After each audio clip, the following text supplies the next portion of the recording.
Penonaktifan jutaan kepesertaan BPJS Kesehatan penerima bantuan iuran atau PBI tidak hanya berdampak pada terancamnya kesehatan pasien gagal ginjal, tapi juga masyarakat tidak mampu yang saat ini tengah menjalani pengobatan yang mendesak.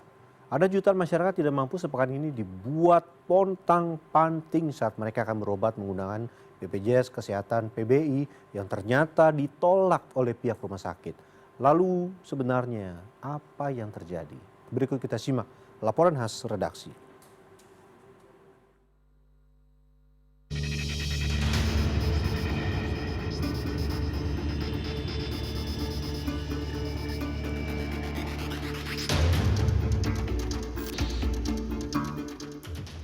Jutaan orang yakni peserta BPJS Kesehatan penerima bantuan iuran atau PBI harus pontang-panting usai BPJS mereka tidak lagi aktif. Seperti yang terlihat di Kota Depok, Jawa Barat pada Jumat, ribuan warga memadati kantor BPJS Kesehatan setempat untuk melakukan aktivasi ulang BPJS Kesehatan mereka. Salah satu warga bernama Endang Suherni mengaku dirinya rela mengantre sejak pagi lantaran aktivasi BPJS Kesehatan dirinya mendesak, terlebih dirinya tidak lagi bekerja. Kaget banget, karena kan kayak saya ini kan adalah benar-benar orang yang sudah tidak bekerja, suami istri.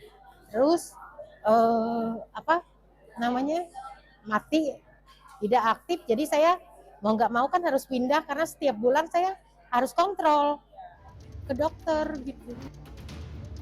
Di Kota Depok, Jawa Barat, pihak Dinas Kesehatan setempat membenarkan sebanyak 281.725 penerima bantuan iuran atau PBI BPJS Kesehatan milik warga Depok dinonaktifkan per 31 Januari 2026. Dinas Kesehatan juga telah berkoordinasi dengan sejumlah rumah sakit agar pasien gawat darurat mendapatkan surat jaminan yang dapat digunakan untuk klaim penggantian biaya pengobatan. Itu tetap bisa berobat ke rumah sakit seperti cuci darah, thalassemia yang membutuhkan transfusi darah, tetap bisa berobat ke rumah sakit, nanti dibuatkan surat jaminan pengobatannya, pelayanannya oleh rumah sakit, sehingga nanti rumah sakit mengklaim ke Dinas Kesehatan.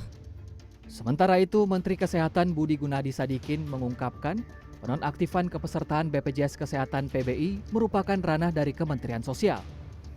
Meski begitu, dirinya tengah melakukan koordinasi antara BPJS Kesehatan dan Kementerian Sosial.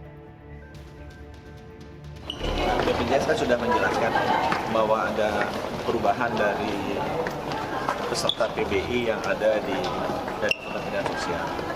Nah, nanti akan ada pertemuan untuk bisa merapikan masalah solusi ini seperti apa yang nanti akan dipimpin oleh Kementerian Sosial dan BPJS. Lalu sebenarnya apa yang terjadi hingga jutaan kepesertaan BPJS Kesehatan PBI dinonaktifkan?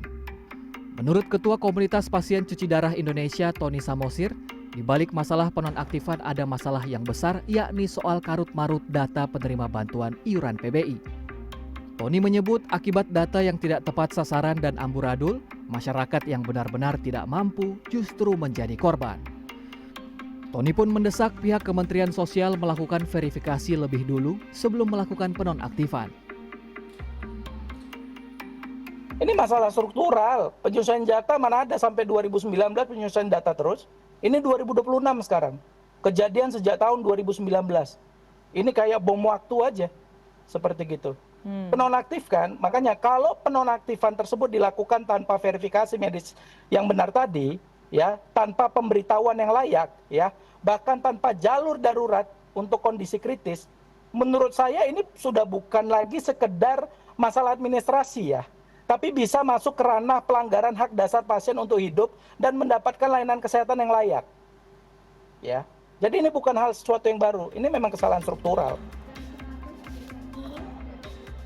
Tidak aktifnya kartu BPJS Kesehatan PBI adalah dampak dari penyesuaian data penerima bantuan pemerintah yang dilakukan Kementerian Sosial dan mulai diberlakukan pada 1 Februari 2026.